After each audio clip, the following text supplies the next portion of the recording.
First of all, we wanted to thank you guys for not only being here, but being here the whole time, and being here on time, which I know some people struggle with, but it's okay.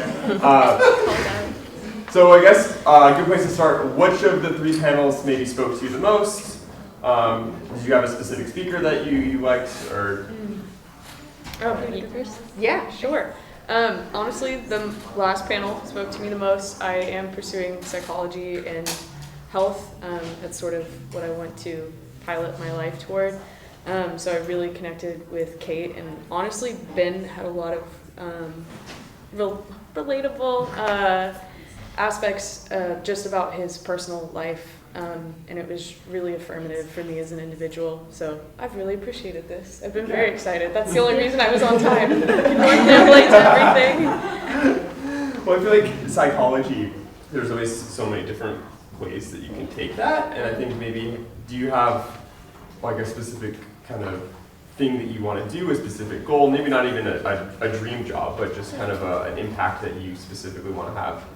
Honestly, I've been feeling really stuck. This is my roommate, and we talk a lot about feeling pigeonholed and just having a really negative self-perception. So I'm here doing this right now to kind of help guide myself toward those goals that I want to achieve, or even making them.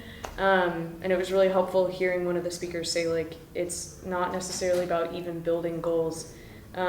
It's about structuring your life as you go, and I really appreciated hearing that. So that's my thing. Great. Yeah. Thanks, guys.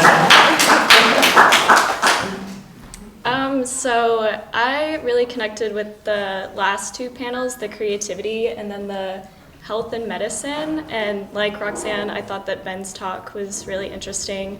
I have a very strong STEM background because I was good at like the math and science, and I felt a little bit like I was funneled into a STEM type role, and it's just really inspiring to see that creativity can look a lot of different ways. And I find myself to be a very creative person, but not in the traditional sense of like, you know, I'm good at drawing, I can paint, something like that. So I had kind of written it off as like, oh, I'm not creative because I'm not creative in the way that I've understood that to be. So it's just really inspiring to see that creativity can look different, like in many different industries, jobs, people. So yeah, that's a big takeaway for me today.